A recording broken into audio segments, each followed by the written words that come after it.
여러분, 도깨비 감투 이야기를 아시나요? 투명 망토처럼 자신을 보이지 않게 하는 도깨비 감투를 훔친 주인공은 친구들 사이에 가서 장난을 칩니다. 툭 건들죠? 왜 그래? 그랬더니 나 안 건드렸는데 또 다시 툭 칩니다. 그럼 그 친구는 모르죠? 그래서 서로 싸움을 붙입니다. 또 시장에 가서 장사하는 사람들 사이에 도깨비 감투를 쓰고 자신은 안 보이게 한 다음에 상인들의 물건을 서로 훔치게 해놓고는 서로 다툼을 일으키게 합니다. 그래서 서로 상인들이 도깨비가 장난치는지 모르고 서로 상대방만 보고 싸우게끔 만든 다음에 뒤에서 박수치며 웃는 것이죠. 근데 여러분들, 우리 신앙생활 가운데도요, 도깨비 감투처럼 성도 간에 여러 문제를 만들어 놓고 서로 싸우게 해놓고 뒤에서 박수치며 웃는 존재가 있는데 성경은 바로 마귀라고 얘기하고 있습니다. 그래서 에베소서는 이렇게 말씀하고 있습니다. 우리의 싸움은 인간을 적대자로 생각하는 것이 아니라 하늘에 있는 악한 영들을 상대하는 거라고 분명히 말씀하고 있습니다. 마귀는 분명히 존재하지만 단지 우리 눈에 보이지는 않습니다. 우리 눈에 보이지 않는 마귀는 성도들 간에 사소한 문제로 갈등을 일으키게 하고 그로 인해서 교회가 시험 들게 하고 심지어는 그것으로 인해서 교회가 분열되게 하고 떠나게 하는 것을 볼 수가 있습니다. 또 마귀는요, 사람이 죄를 짓지 않습니까? 그러면 그 죄를 지은 사람 마음속에 자꾸 죄책감과 열등감을 심어줘서 내가 이런 모습으로 하나님을 믿느니 난 창피해서 교회 안 나갈 거야 라는 잘못된 생각을 부어줍니다.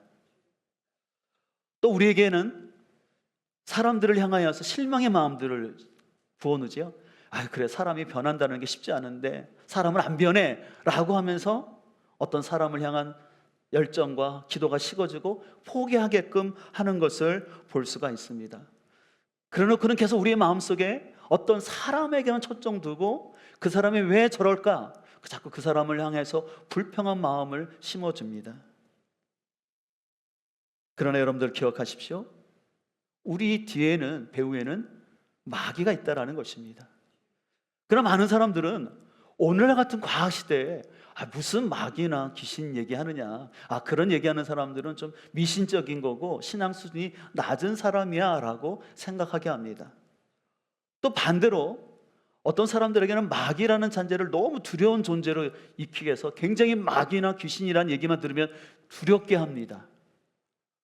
또 심지어는 감기가 걸려도 다 귀신 탓으로 돌리면서 신앙생활에 미성숙함을 지속하는 사람도 있는 것을 볼 수가 있습니다. 그렇기 때문에 우리는 바른 분별력을 가져야 하는데 오늘 본문 8절에서도 예수님이 이 땅에 오신 이유는 마귀의 일을 멸하기 위해 오셨다라고 분명하게 말씀하고 있습니다.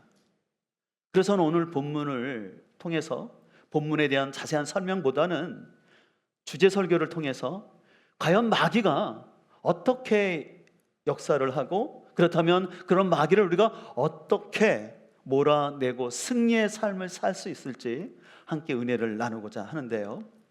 여러분, 마귀라는 단어는 디아볼로스라는 헬라어인데 이 디아볼로스의 뜻은 뭐냐면 비방하는 자, 헐뜯는 자라는 뜻이 있어요. 그래서 우리가 표기할 때 우리가 사탄이라도 부르는데 사탄은 영어식 표현이고 마귀는 한자어로 된 표현입니다. 그리고 또 여러분들 귀신들이라고도 쓰죠. 그리고 또 악령이라고 합니다. 그래서 제가 설교 시간에 사탄 또 마귀, 귀신들이라는 용어를 쓰지만 결국은 똑같은 존재라는 것이에요. 자, 그러면 먼저 마귀가 하는 일은 어떤 일일까요?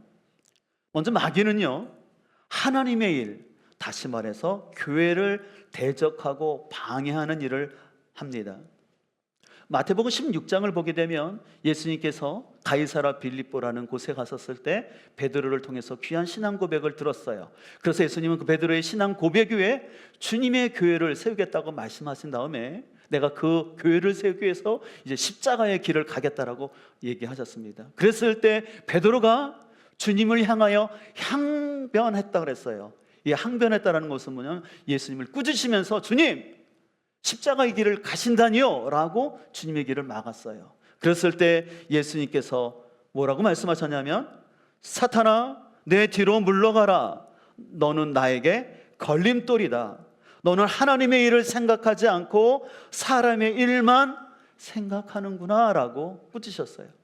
지난번에도 말씀드린 것처럼 베드로 자체가 사단은 아니라는 거예요. 그날 문제는 베드로의 생각이라는 거예요.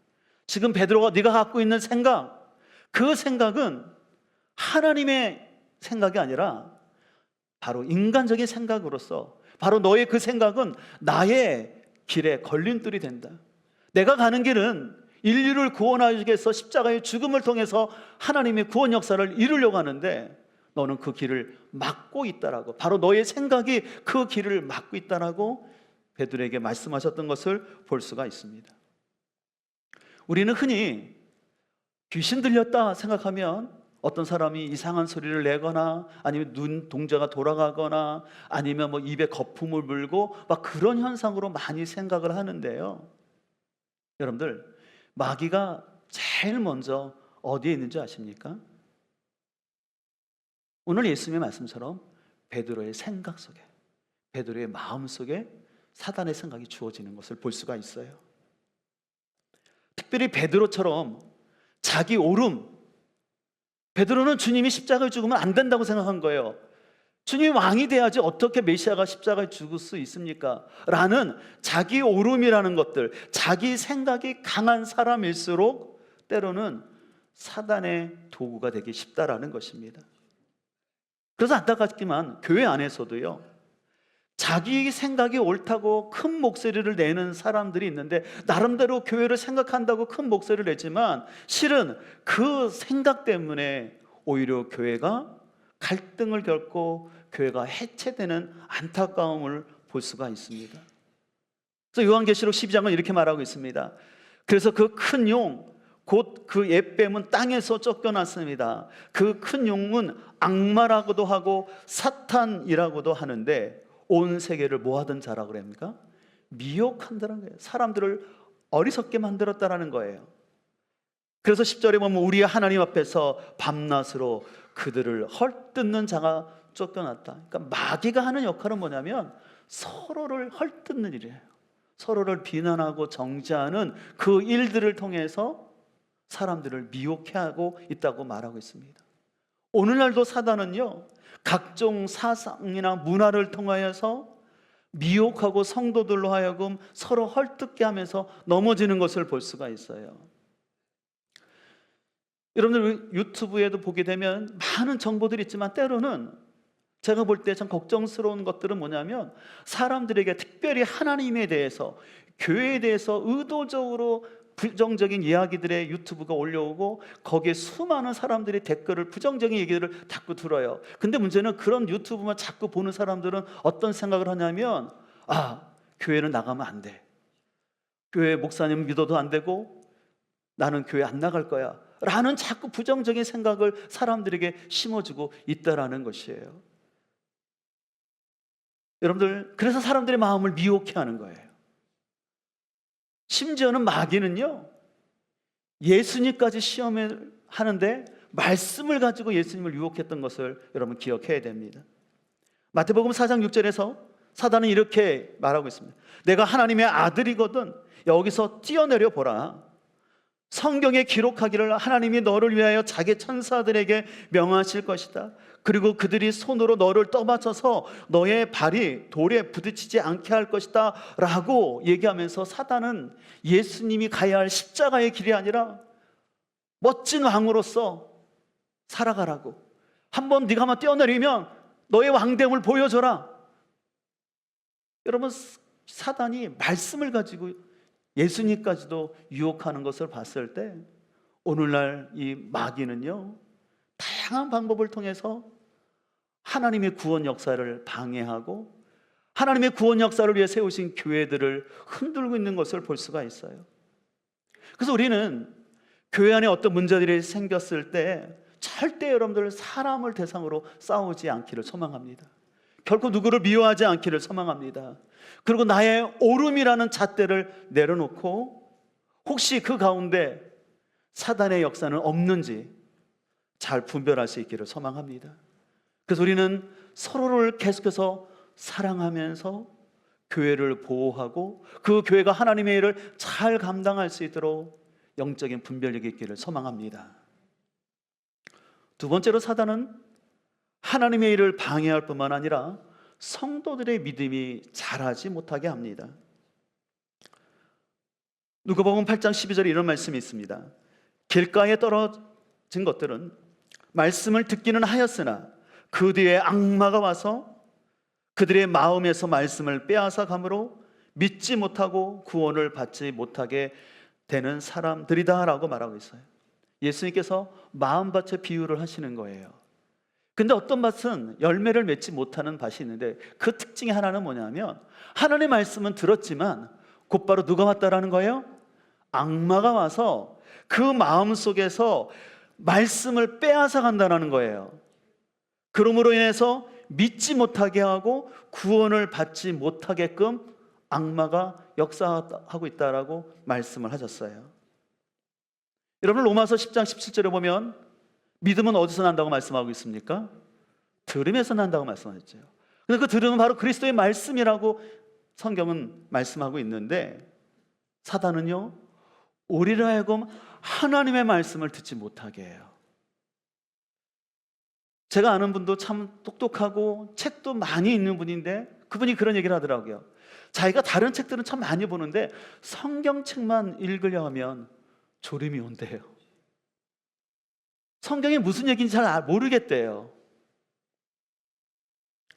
저는 이런 일을 볼 때 그렇구나. 이 마귀가 성도들로 하여금 믿음 가운데 있지 못하도록 하기 위해서 어떤 사람에게는 예배 가운데 집중하지 못하고 자꾸 산만하게 만들어서 하나님께 집중하지 않고요, 예배 시간에 참여한 사람들을 자꾸 바라봐요. 어떻게 예배하고 있나, 누가 왔나, 누가 왜 안 왔나, 자꾸 그 생각 속에 있어요. 또 어떤 사람은요, 다른 순서는 다 잘 참여하다가 말씀만 시작되면은 그냥 졸음이 오는 거예요. 조는 거예요. 저는 그런 것들을 보면서 분명히 악한 영이 그 사람을 알고 믿음이 자라지 못하도록 말씀을 들을 때 자꾸 의심의 마음을 심어주고 또 아니면 졸게 한다든지 그래서 깨닫지 못하게 하는 것을 볼 수가 있어요.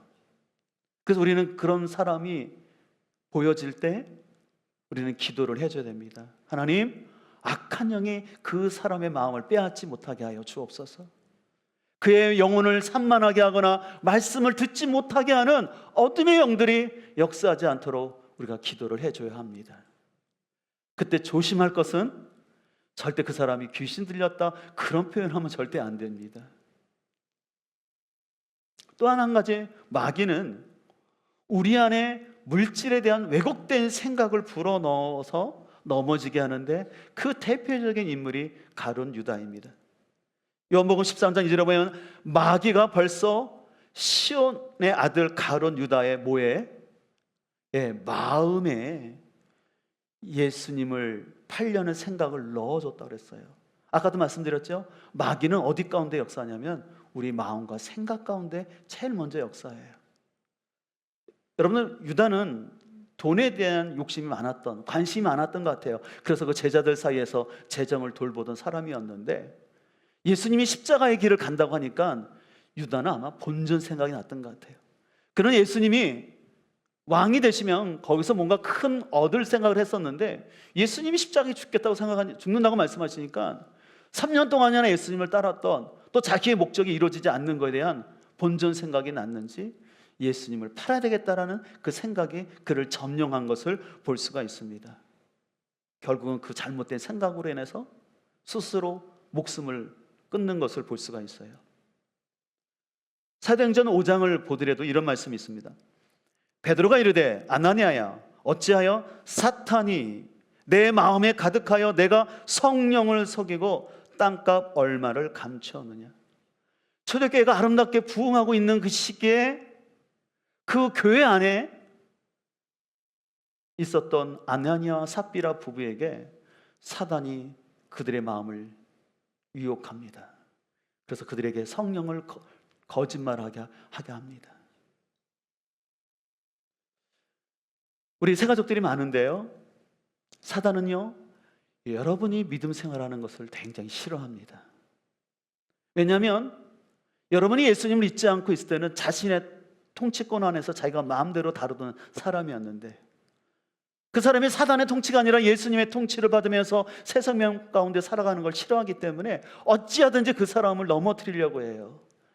그 때로는 그 사람 마음속에 두려운 마음을 심어줍니다.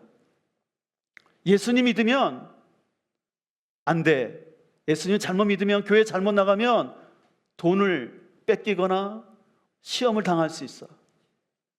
제가 예전에 사역했던 교회에서도 한 세 가족이 왔는데 교회를 안 나오시는 거예요. 그래서 가서 신방을 했어요. 왜 안 나오시냐 했더니, 목사님, 제가 교회 가니까 동 트는 것 같아요. 그래서 집에 자꾸 이런 일이 생겨서 제가 더 이상 교회를 안 나가려고 해요, 얘기하는 거예요. 사단은요, 사람들에게 때로는 두려운 마음을 찍어주거나 아니면 어떤 어려운 일을, 아니면 육체의 질병을 줘요. 여러분, 그럴 때 내 안에 예수 그리스도의 생명이 있기 때문에 이런 사단의 저항이 있구나 라고 생각하시기 바랍니다. 그래서 그럴 때 여러분들 피하거나 두려워하지 마시고, 그럴수록 여러분들이 예배의 자리, 목장에 함께 하시기를 소망합니다.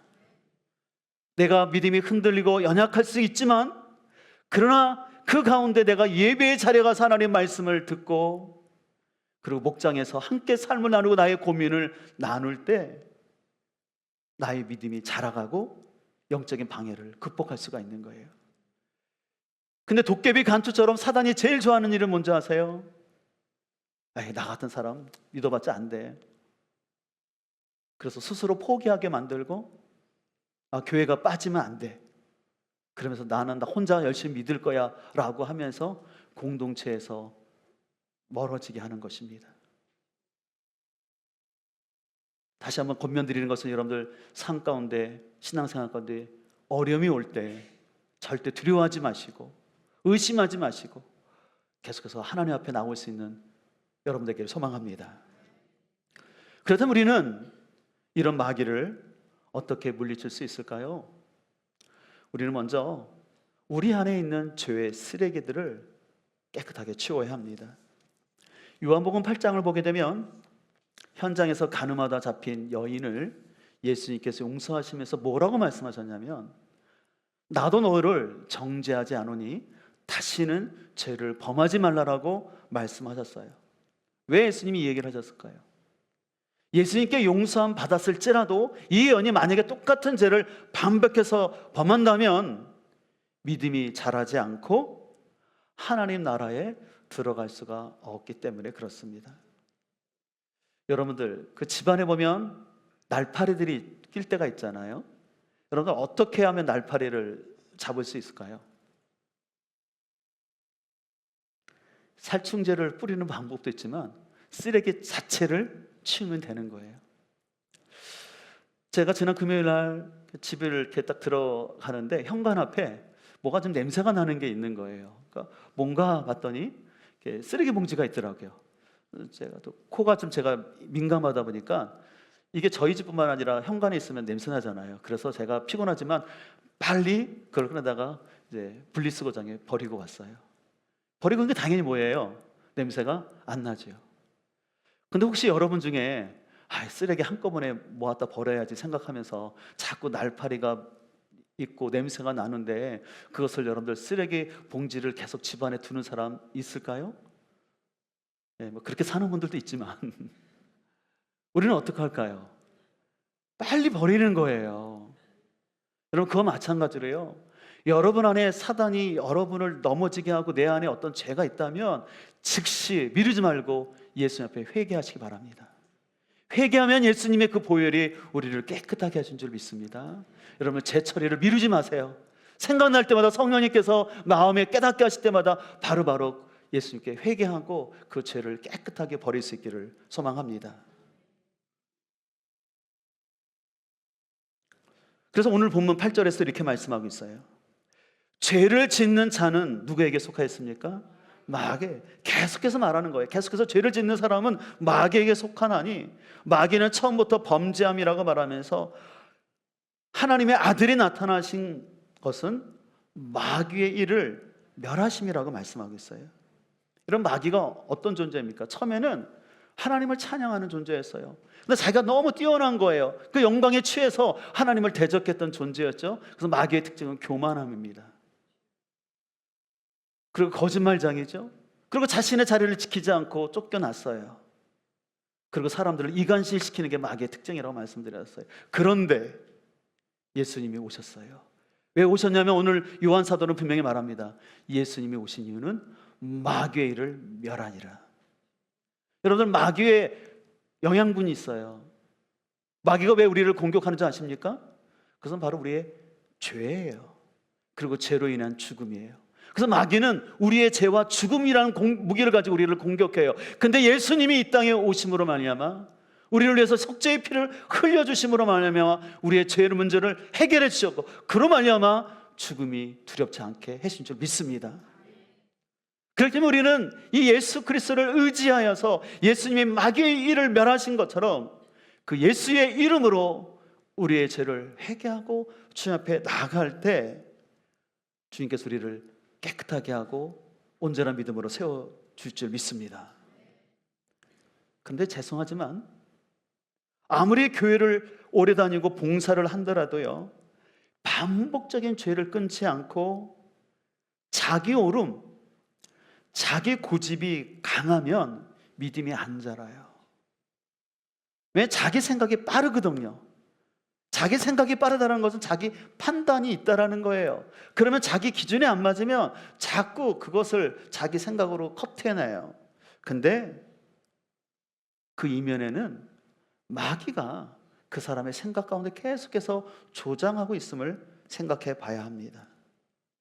그렇기 때문에 우리는 마귀가 주는 유혹을 예수 그리스도의 보혈의 피로 끊을 뿐만 아니라 계속해서 우리는 예수님의 통치 속에 적극적으로 나가야 합니다. 그래서 요한일서 1장은 이렇게 말합니다. 만일 우리가 하나님과 사귐이 있다고 하고 어둠에 행하면 거짓말을 하고 진리를 행하지 아니함이거니와 그가 빛 가운데 계신 것 같이 우리도 빛 가운데 행하면 우리가 서로 사귐이 있고 그 아들 예수의 피가 우리를 모든 죄에서 깨끗게 하실 것이요. 아멘. 그래서 우리는 예수 그리스도로 인하여서 빛 가운데 계속해서 나아가야 되는 거예요. 우리 학생들도 여기 있는데 우리 학생들 가끔 방송에서 뭐 음란마귀가 들어왔다 뭐 그런 얘기들을 하는데 맞습니다. 실은 우리가 보고 있는 스마트폰이나 그런 것들을 통해서 우리 마음을 마귀가 아니면 또 음란한 생각이 들어올 수가 있어요. 근데 그럴 때마다 그것을 이길 수 있는 것은 뭐냐면 여러분들이 빛 가운데로 나가는 거예요. 빛 가운데로 나간다는 것은 뭐냐면 여러분이 있는 그 방 안, 그곳에 주님이 계심을 여러분들 선포하는 거예요. 지금 이곳에 주님이 거하시고 있기 때문에 내 안에 있는 어둠이나 음란한 것, 하나님 기뻐하지 않는 것들은 떠나갈지어다라고 기도하고 그 자리를 피하십시오. 아니면 그 자리 가운데 주님의 빛이 비춰지기를 기도하십시오. 특별히 여러분들이 사용하고 있는 스마트폰 가운데 하나님은 어둠의 통로가 아니라 빛의 통로가 되게 하여 주옵소서. 주님, 내가 이 스마트폰을 통해서 하나님 기뻐하지 않는 것 보고 듣지 않게 하여 주셔서 주의 보혈로 나의 스마트폰이 깨끗하게 해주셔서 내가 보는 생각에 오염되지 않게 해달라고, 내 시야가 더러워지지 않도록 지켜달라고 주의 보혈로 덮을 수 있기를 축복합니다.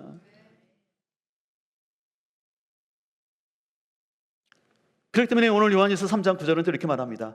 하나님께로부터 난 자마다 죄를 짓지 아니하나니 이는 하나님의 씨가 그의 속에 거함이요 그도 범죄하지 못하는 것은 하나님께부터 났기 때문이라고 말하고 있습니다. 여러분, 여기서 죄를 짓지 않는다라는 것은 죄를 전혀 안 짓는다는 뜻이 아니라 반복적이고 의도적인 죄를 짓지 않는다라는 것이에요. 그렇게 할 수 있는 이유는 뭐냐면 그 안에 성령님이 계시고 말씀이 통치하기 때문에 그래요. 근데 여러분, 내가 예수님을 믿는다면서 계속 내 안에 죄가 계속해서 생각이 나고 행동을 옮겨지잖아요. 그러면 어떤 게 있냐면 내 안에 아직 예수님이 통치하지 않는 거예요. 겉으로는 내가 크리스찬으로 종교인의 모습은 갖고 있지만 정작 내 마음의 통치를 누가 하고 있냐면 여전히 나의 옛 자아가 하고 있으니까 그 안에 사단이 계속해서 나로 하여금 죄 짓는 생각, 행동을 하게 한다라는 것입니다. 그래서 우리는 마귀의 일을 멸하기 위해서 죄가 생각날 때마다 예수 그리스도의 보혈의 피를 의지하여서 회개하고 영적인 정결함을 유지하며 나가기를 소망합니다. 두 번째로 우리가 마귀를 이기기 위해서는 옛 자아가 아닌 하나님의 통치를 지속적으로 받아야 합니다. 마태복음 12장 보면 예수님이 이런 말씀하셨어요. 어떤 귀신 들린 자를 쫓아냈는데 그 쫓아난 마귀가 그 사람의 마음이 깨끗하게 비어 있으니까 오히려 7 귀신을 더 데리고 와가지고 이 사람의 상태를 훨씬 안 좋게 만들었다라고 말씀하고 있어요. 저는 이 말씀을 통해 우리가 계속해서 하나님의 통치를 받는 것이 얼마나 중요한지를 깨닫게 됩니다. 내가 예수님을 영접하고 침례를 받고 예배를 드린다 할지라도요, 그걸로 우리의 신앙생활이 다 되지 않아요. 왜냐하면 우리의 신앙생활은 보이지 않는 영적인 싸움이 있기 때문에 내 마음을 누가 통치하고 있냐라는 영적인 싸움이 있습니다. 그래서 예수님이 내 안에 계시더라도 우리는 계속해서 영적 분별력을 갖고 영적 승리의 삶을 살기 위해서 나의 옛 자아가 나를 주장하지 아니하고 하나님 말씀이 나를 다스려 가도록 자꾸 내 옛 자아의 생각을 내려놓는 훈련을 해야 해요. 여러분, 그런 차원에서 제가 여러분에게 질문 하나 드리고 싶은데, 여러분, 예수 믿는 사람도 귀신 들릴 수 있을까요? 여러분 어떻게 생각하시나요? 예수 믿는 사람이 귀신 들릴 수 있을까? 제가 이렇게도 질문해 보죠. 여러분들, 예수 믿는다고 감기에 안 걸릴까요? 감기 걸리죠. 그 목사님이 이렇게 또 질문하는 의도를 보니까 뭐 그리스도인도 귀신 들릴 수 있다라는 그 얘기를 하시려고 하는 건가? 제가 정리해 드릴게요. 우리의 영은 절대 귀신이 들어올 수가 없습니다. 우리는 예수 그리스도로 인하여 거듭나는 순간 성령님이 내주하고 계시기 때문에 우리의 영에 귀신이 역사할 수 없어요. 그러나 우리의 혼, 우리의 정신의 영역에서는, 생각 속에는 얼마든지 귀신이 틈을 타고 들어올 수 있다는 사실을 여러분 기억을 하셔야 돼요. 예를 들어서 아까 제가 말씀드렸죠. 어떤 사람이 자꾸 음란한 영상을 자꾸 봐요. 그러면 당연히 그 생각 속에서, 그 시각 속에서 음란의 영이 그 사람을 통치하게 되는 거죠. 그러면 계속해서 그는 사람을 볼 때마다 그런 생각을 하고 더 나아가서 잘못된 행동을 하게 할 수 있습니다. 또 어떤 사람은 어떤 일에 화를 내고 분노를 하는데 그 너무 지나서 혈기를 내지 않습니까? 그럼 화가 화를 더 불러오는 걸 볼 수 있어요. 그래서 그 분노 때문에 오히려 관계를 깨트리는 것을 볼 수가 있어요. 여러분, 자기 연민도 마찬가지예요. 나 같은 사람은 예수 믿을 필요가 없어. 나는 예수님 믿어도 안 돼. 그리고 사람들은 나를 알아주지 않아. 자꾸 그런 자기 연민 속에 빠지는 것도 합당하지 않다라는 것이에요. 왜냐하면 여러분들이 구원을 받았다 할지라도 여러분들이 계속적인 하나님의 통치를 받지 않으면 마귀가 여러분의 생각을 가지고 틈을 타는 거예요. 그래서 아까 말씀드린 것처럼 자꾸 자기 안에 있는 연민, 열등감, 또 아니면 자기 오름이라는 그 생각 속에서 마귀가 여러분을 자꾸 넘어지게 할 수 있다는 것입니다. 그렇기 때문에 베드로 사도는 이렇게 말하고 있습니다. 정신을 차리고 깨어 있으십시오. 여러분의 원수 마귀가 우는 사자와 같이 산길자를 찾아 두루 다니고 있습니다. 믿음에 굳게 서서 악마를 맞서 싸우십시오 말하고 있어요. 여러분들, 지금 베드로 사도가 믿지 않는 성도들에게 이 서신을 보내고 있나요? 아니죠. 신앙생활하고 있는 공동체에 이 편지를 보내는 거예요. 그리고 그 성도들에게 말합니다. 마귀가 우는 사자처럼 어떤 사람을 넘어뜨려서 믿음 가운데 있지 못하게 할 건지, 때로는 광명한 천사로 위정하여서 그 사람을 알고 믿음 가운데 탈락하게 할지 찾아다니고 있다라고 얘기하는 거예요. 그래서 여러분들, 정신을 차리라고 말하고 있어요. 사랑하는 성도 여러분, 우리에게는 분명히 영적 싸움이 있다는 사실을 기억하고 여러분의 생각과 감정 속에 마귀가 틈타지 아니하도록 계속해서 하나님의 통치 가운데 있기를 주님의 이름으로 축복합니다. 끝으로 우리는 이 마귀를 물리치기 위해서 기도 가운데 깨어 있어야 합니다. 여러분, 마태복음 26장을 보게 되면 예수님이 십자가를 지시는 중요한 사건 앞에서 너무너무 힘든 사건이었기 때문에 그 제자 중에 가장 믿을 만한 세 사람을 데리고 가시면서 나와 함께 깨워서 기도해달라고 부탁했어요. 그러나 여러분 알다시피 안타깝게 그들은 깨어있지 못했어요. 그 모습을 보시고 예수님이 이렇게 말씀하셨습니다. 기도를 마치시고 세 제자들에게 돌아와 보시니 제자들은 자고 있었다. 그래서 베드로에게 너희는 나와 함께 단 한 시간도 깨어 있을 수 없단 말이냐? 유혹에 빠지지 않도록 깨어 기도하여라. 마음은 간절하나 몸이 말을 듣지 않는구나 하시며 한탄하셨다라고 말씀하고 있어요. 예수님 말씀대로 안타깝게 깨어 있지 않았던 베드로는 3번씩이나 예수님을 부인하는 실패하는 모습을 보여줬습니다.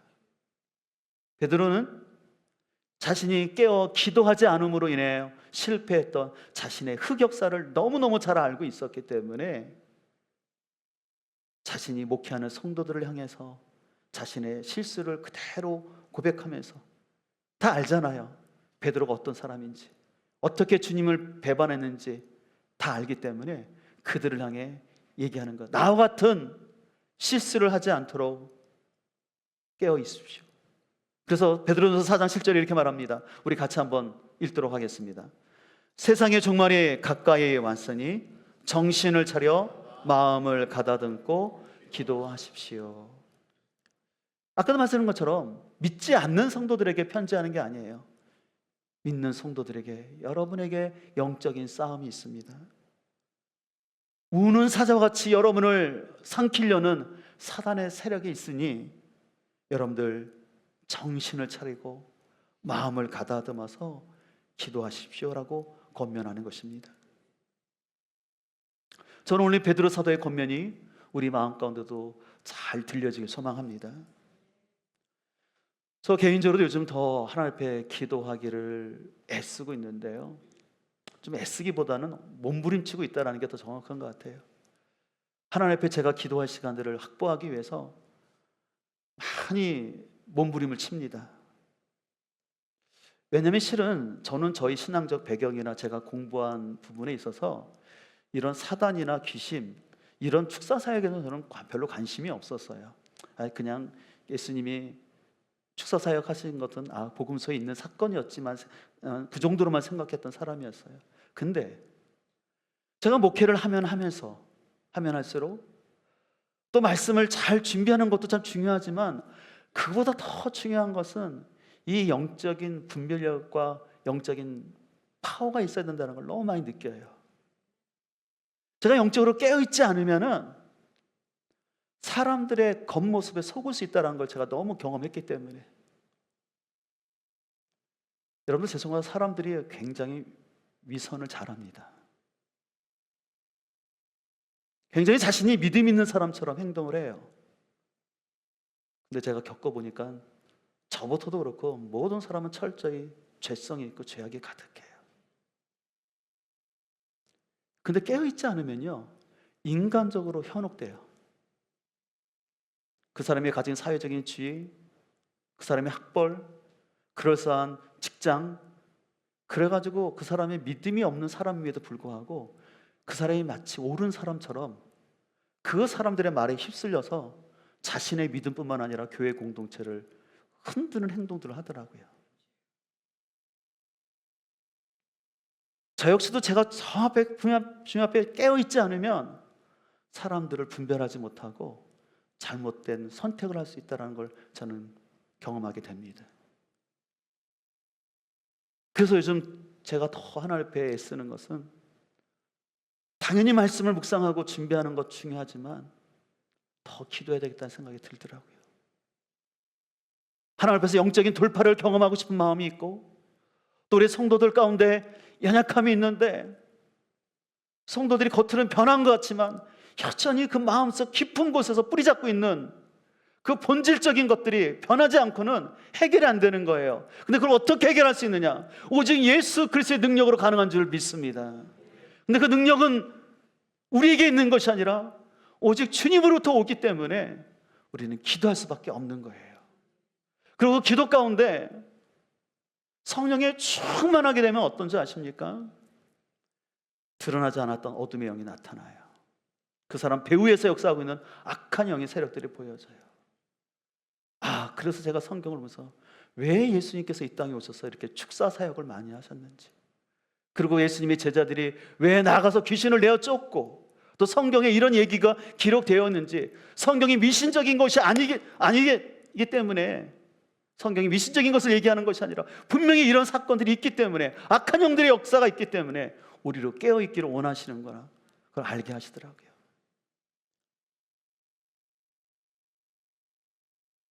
그렇기 때문에 실은 여러분들 예수님도 참 바쁘셨잖아요.